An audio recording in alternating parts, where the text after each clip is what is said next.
Good afternoon, Max Brantley with the Arkansas Times on Monday, October the 8th. Well, it's only about 1 month until Election Day in Arkansas and the rest of the country, so it's time to get serious about elections. First of all, you need to be registered to vote because everybody needs to vote. Tomorrow is the deadline to register to vote. If you're not now registered, check with your county clerk and get the job done.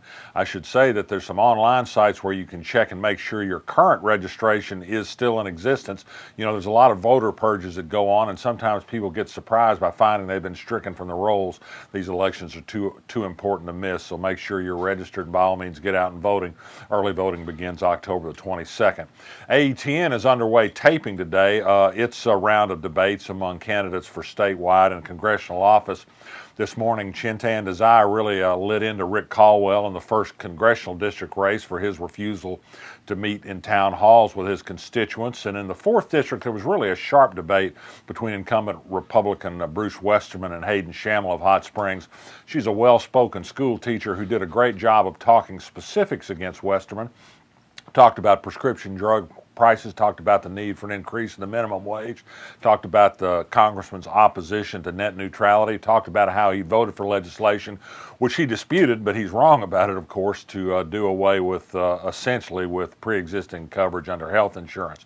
Well, in this afternoon, they're taping a debate between Clark Tucker, the Democratic challenger, of Republican Representative French Hill. That one's worth watching. The tape debates will begin tonight on AETN.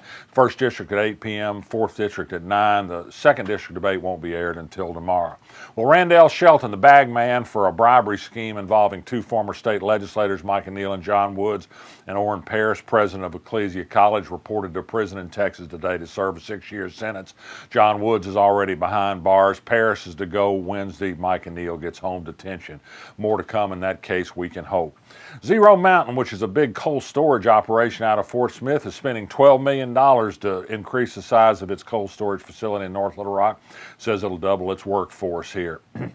What else do we have involved? Well, there is this in voting, and I forgot to mention this earlier. Disability Rights Arkansas has done a study of polling places in Arkansas and found that fully half of them present obstacles to voting for disabled people, despite the requirements of the law that polling places be accessible. Says the Secretary of State, the State Board Election Commissions have not done what they should do to make polls more accessible. It says that it's time for them to get serious about it. I agree with that.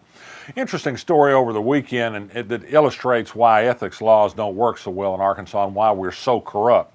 Republican Justice of the Peace from Jonesboro, Billy Sue Hoggart, she's a big Republican official up there, failed to report on her annual financial interest statement, a free trip she got to the Republican National Convention in 2016, paid for by somebody who does business with the county. That is, she gets a contract to this guy, and he gave her a free trip, free private airline ride and airplane ride and a free hotel room. Well, she didn't report it. She got caught. She amended her report but didn't include the plane fare. She amended her report again and finally got it right. And guess what her punishment was? A $50 fine. That'll really make them do right next time, you think? Well, there's a lot of bad news in the world today. One is a new panel of scientists for the United Nations says that global warming is much worse than we thought. We maybe have 10 years left to reverse what seems like an inexorable slide to a place that's too hot for all forms of life to live in some parts of the world, killing off of reefs and that sort of thing. And yes, I'm sure you know that Brett Kavanaugh took his seat on the Supreme Court with a hurry-up swearing in Saturday. There's going to be a formal celebration and swearing in at the White House today. Kegger on Bardo Kavanaugh, I suppose. Bruce Westerman talked about the Democratic resistance. Yes, it's real and it hadn't quit yet. I urge you to stick with it. I'm Max Brantley. I'll be back tomorrow.